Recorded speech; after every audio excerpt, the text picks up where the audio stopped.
bersama Ustaz Haji Zahazan Muhammad dalam rancangan Tafsirul Quran.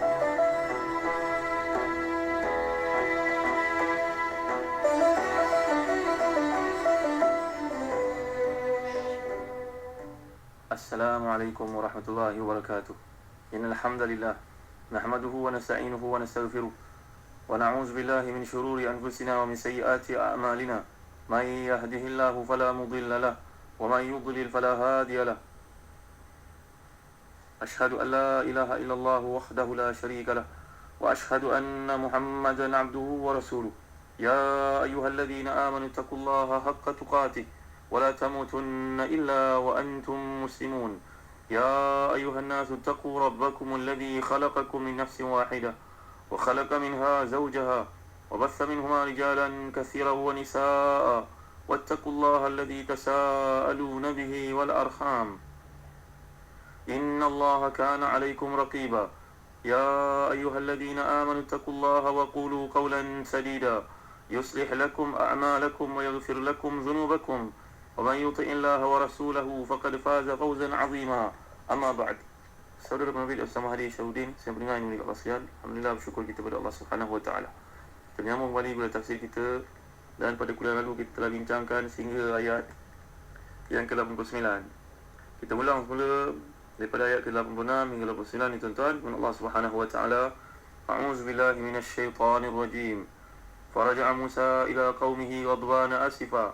قال يا قوم ألم يعدكم ربكم وعدا حسنا أفطال عليكم العهد أم أردتم أن يحل عليكم غضب من ربكم فأخلفتم موعدي قالوا ما أخلفنا موعدك بملكنا ولكننا عملنا أوزارا من زينة القوم فقذفناها فكذلك ألقى السامري فأخرج لهم إجلا جسد له خوار فقالوا هذا إلهكم وإله موسى فنسي أفلا يرون ألا يرجع إليهم قولا ولا يملك لهم ضرا ولا نفعا. Sadaqallahul azim. Kemudian Musa kembali kepada kaumnya dengan marah dan bersedih hati. Berkatalah Musa, wahai kaumku, bukankah Rabbmu telah menjanjikan kepadamu satu janji yang baik? Maka apakah telah selama masa yang berlalu itu bagimu, atau kamu mengkehendaki agar kemurkaan dari Rabbmu menimpamu, lalu kamu melanggar perjanjianmu denganku? Mereka berkata, kami sekali-kali tidak melanggar perjanjianmu dengan kemampuan kami sendiri, tapi kami disuruh membawa beban-beban dari perhiasan kaum itu, maka kami telah melemparkannya, dan demikian pula Samiri melemparkannya. Kemudian Samiri mengeluarkan untuk mereka dari lubang itu anak lembu yang bertubuh dan bersuara. Maka mereka telah berkata, inilah Rabbmu dan Rabb Musa, tapi Musa telah lupa. Maka apakah mereka tidak memperhatikan bahawa patung anak lembu itu tidak dapat memberi jawapan kepada permintaan mereka, dan tidak pula memberi kemudaratan, apatah lagi manfaat kepada mereka. Para pendengar yang rahmati dan dikasihi Allah sekalian, saya sudah pun faham mengapa berlaku keadaan seperti ini. Setengah riwayat sebagai contohnya oleh Al-Imam Asy-Syaukani dalam tafsirnya Fathul Qadir mengatakan bahawa Nabi Musa bila bertemu dengan Allah SWT, Allah telah bertanya, mengapa kau tergesa-gesa datang kepadaku dalam keadaan meninggalkan kaummu? Dan mereka sekarang telah pun dipengaruhi oleh seorang penyenayah di kalangan mereka, seorang Dajjal, seorang munafik, iaitu Samiri. Walaupun Allah SWT dengan limpah kurnia tidak memurkailah Nabi Musa, diberikan kitab Taurat, dan antara perkara pertama yang dilihat oleh Nabi Musa pada hari itu dengan wahyu daripada Allah Subhanahu wa taala, dia telah melihat seorang lelaki. Dalam wahyu yang Allah gambarkan itu, dia melihat seorang ahli syurga. Lalu Nabi Musa telah pun merasa takjub dengan lelaki tersebut. Ini disebut oleh Imam Syaukani ketika bertemu dengan Allah ni. Lalu dia bertanya, ya Allah, ya Tuhanku, siapalah lelaki ni yang hebat masuk syurga ni? Lalu Allah SWT telah menjelaskan kepadanya, Sa'ukhbiruka bi thalathin fihi. Aku akan khabarkan kepadamu, wahai Musa, 3 sifat yang ada pada dirinya. Kau beritahulah kepada umatmu, kalau mereka mempunyai 3 sifat ini, mereka akan masuk syurga. Apakah dia, ya Allah? Yang pertama, kana la yahsulun nasa ala ma atahumullahu min fadli. Ciri ahli syurga yang kau lihat ini, yang kau merasa takjub, kagum padanya, adalah seorang yang tidak pernah merasa hasad terhadap orang lain, terhadap kurniaan Allah kepadanya. Ini ciri ahli syurga yang pertama, tuan-tuan. Yang kedua, la ya'uq walidai, dia tidak derhaka kepada ibu bapanya. Yang ketiga, wala yamshi bin namimah, dia tidak membawa propaganda. Apa propaganda ni, tuan-tuan? Mengadu domba. Kalau 3 sifat ini ada pada umatmu, ada pada seseorang di kalangan umatmu, wahai Musa, dia confirm masuk syurga. Kita ulang balik semua tuan-tuan, orang yang tidak pernah dengki pada orang lain. Patutnya kita melihat orang lain berjaya, kita rasa bangga. Kita melihat seorang alim yang telah pun berjaya dalam dakwahnya, disenangi orang, kita merasa bangga. Alhamdulillah, syukur ada seorang alim yang dapat manusia keluar daripada kesesatan. Dan kita sedengki pula. Soalnya kita seorang je yang memiliki ilmu sanad, orang lain semua tidak ada sanad, tidak layak untuk menyampaikan ilmu. Apakah sedengki begitu tuan-tuan dimuliakan Allah sekalian? Hindari diri kita bersifat dengki, kan dengki ni menjerumuskan kita ke dalam neraka Allah SWT. Ditambah pula dengan takabur. La yadkhulul jannah man kana fi qalbihi mithqalu habatin min khardal min kibr.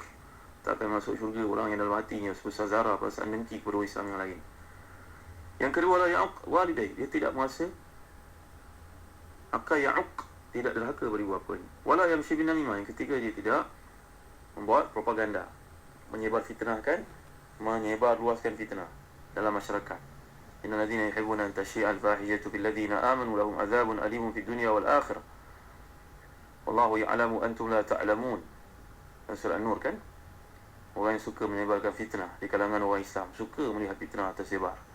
Kita yang bekerja dalam bidang media, tuan-tuan mulia kat sekalian, jangan sebarkan fitnah. Sebab fitnah ni haram hukumnya. Seolah-olah tidak ada yang baik di kalangan orang Islam. Dalam satu hadis, kalau kita lihat, dikumpulkan Munziri dalam At-Targhib wa Tarhib, antara sifat orang yang beriman ini, ahli syurga juga. Pernah Nabi SAW ditanya, memberitahu kepada para sahabat. Dalam hadis riwayat Abdullah bin Amr bin Al-As, qulna ya Nabi Allah, man khairun nas? Qala dzul qalbi makhmum wa lisani sadiq. Qala qulna ya Nabi Allah, kan arafna lisan as-sadiq, fama al-qalbu al-makhmum? Qala huwa at-taqiyyu an-naqiyyu alladhi la ithma fihi wa la baghya wa la hasad. Qala qulna ya Rasulullah, faman ala atharihi? قال الذي يشنأ الدنيا ويحب الآخرة. قلنا ما نعرف هذا فينا إلا رافع مولى رسول الله صلى الله عليه وسلم. فمن على أثري؟ قال مؤمن في خلق حسن. قلنا أما هذه فإنها فينا. Kami pernah bertanya pada Nabi Allah, pada Nabi Muhammad SAW, wahai Nabi Allah, siapakah manusia terbaik? Nabi jawab, orang yang hati makhmum. Makhmum ni tuan-tuan, makhmum, kha, mim, waw, mim. Mim, kha, mim, waw, mim. Siapa dia yang memiliki hati yang makhmum, wahai Nabi? Kalau lisan sadiq, orang yang paling baik adalah orang yang memiliki hati yang makhmum dan lisan yang benar. Para sahabat tanya, wahai Nabi, lisan yang benar ni kami tahulah, orang yang jujur. Tapi mana pula orang yang ada hati yang makhmum? Makhmum, kata Nabi, adalah orang yang hatinya penuh dengan takwa dan bersih. Tak ada dengki pada orang, tak ada nak zalim pada orang lain. Kemudian para sahabat tanya lagi, wahai Nabi, itu tinggi sangatlah Nabi, siapa yang bawa daripada itu agaknya? Tapi dia baik juga. Nabi jawab, orang yang benci dunia dan cinta akhirat. Kami rasa, wahai Nabi, ini pun tinggi juga. Semua orang cinta dunia, ya Nabi. Kami tak mengetahui siapa yang lebih benci dunia dan cinta akhirat lebih daripada Rafi'. Rafi' ni maula Rasulullah, pembantu Rasulullah SAW. Siapa lagi yang ketiga? Nabi tak masuk yang pertama, jauh. Yang kedua, kami tidak, kecuali Rafi' je. Ni tengok sahabat punya tawar untuk tuan-tuan, padahal semuanya ahli syurga.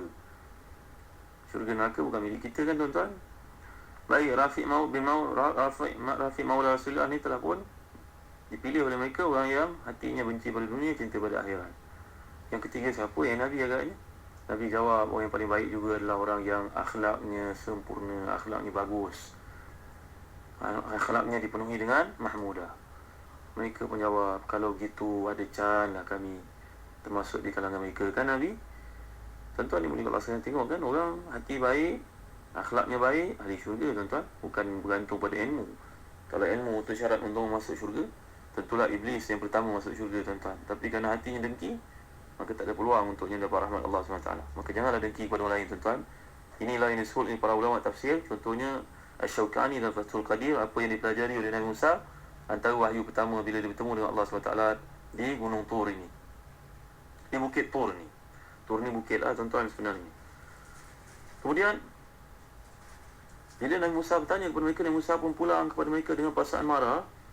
Nabi Musa telah diberitahu Allah SWT apa yang terjadi kepada kaumnya, iaitu anak lembu yang mereka telah buat, lalu Samiri mengajak mereka untuk menyembahnya. Dibuat oleh Samiri, diajak mereka untuk menyembahnya dengan alasan bahawa anak lembu itu Tuhan. Dan Musa tidak berusaha untuk mendapatkan petunjuk daripadanya.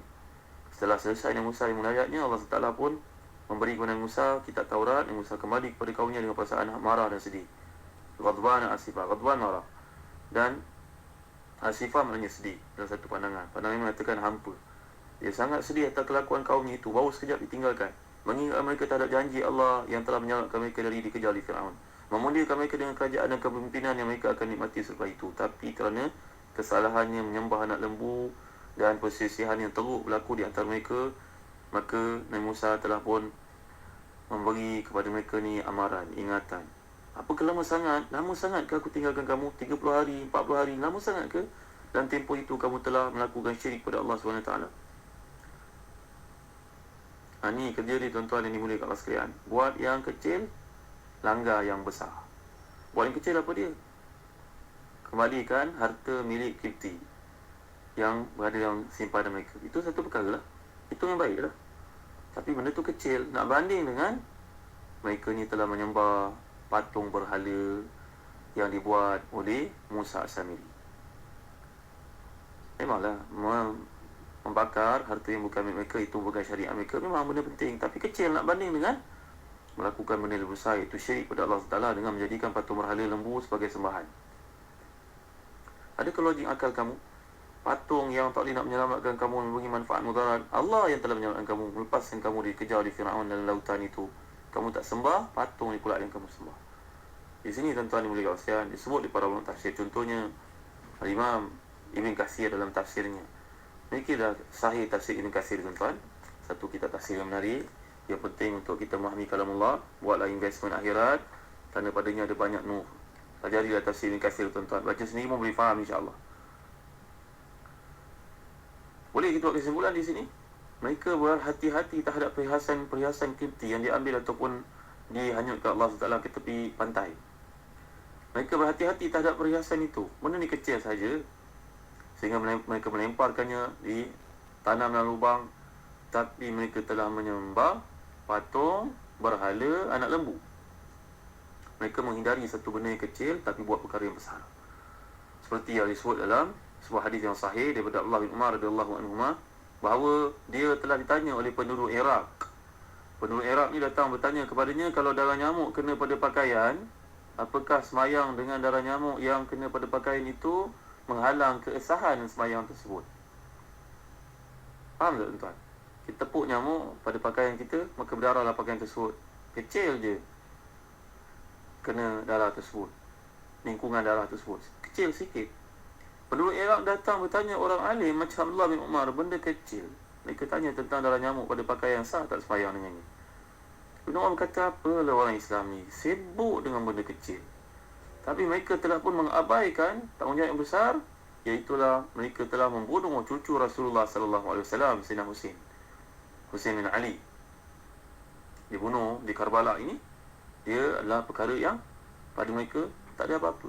Dia sibuk benda yang kecil, darah nyamuk, dia lupa benda yang besar. Padahal menuntut atau mengembalikan kemuliaan orang Islam itu lebih utama. Dikembalikan Islam kepada tempatnya lebih utama. Tuan-tuan yang mulia Allah sekalian, benda kecil dia sibuk, benda besar dia lupa. Tanggungjawab untuk menegakkan Islam ini dalam sebuah negara itu dilupakan, tapi benda-benda kecil yang dibalah-balahkan. Umpama mereka yang menceritakan tentang bid'ah. Bid'ah benda yang boleh dikatakan banyak khilaf padanya. Tapi tutup aurat pun tidak. La ilaha illallah Rasulullah. Buka aurat tu apa hukum tuan-tuan? Nak banding cerita tentang tahlil, banding cerita tentang kunut semayang subuh, apakah ia bid'ah, tapi anda sendiri sedari sendiri tak pakai tudung. Macam mana? Pakai pakaian buka aurat. Benda kecil yang sudah diposisikan lama, para ulama berlapan ada terhadapnya, tak payahlah diungkit-ungkit tuan-tuan yang mulia Allah sekalian. Benda lebih besar lebih kita lihat sebagai priority, top priority, tapi itu dilupakan. Jadi di sini kita dapat perhatikan Nabi Musa kembali dengan perasaan sedih, marah terhadap kejadian yang berlaku. Dia telah membawa kitab Taurat. Setiap orang yang berakal, memiliki hati yang teguh, pasti tahu bahawa mengambil patung lembu menjadi Tuhan ini satu benda yang tidak dapat diterima akal. Sedih Nabi Musa, gelisah dia terhadap apa yang dilakukan oleh kaum. Lalu Nabi Musa telah berkata, bukankah Allah telah menjanjikan untuk kamu satu kebaikan dunia akhirat kalau kamu taat padanya, ikut apa yang aku suruh? Bukankah dia telah menolong kamu untuk menyelesaikan diri kamu, menyelamatkan kepada musuh? memenangkan kamu, beri kamu banyak kurnia, maka al-man wa salwa lagi. Tuan-tuan yang mulia sekalian, afatala alaikumul ahdu am aradtum ayyahilla alaikum ghadabun min rabbikum. Telah lama ke masa ini? Di sudut bahasa Arab, jika kita pelajari, merujuk kepada banyak perkara. Kadang-kadang bawa makna bal, iaitu tetapi. Jadi seolah-olah kat sini Musa berkata, apakah dalam masa perjanjian itu untukmu?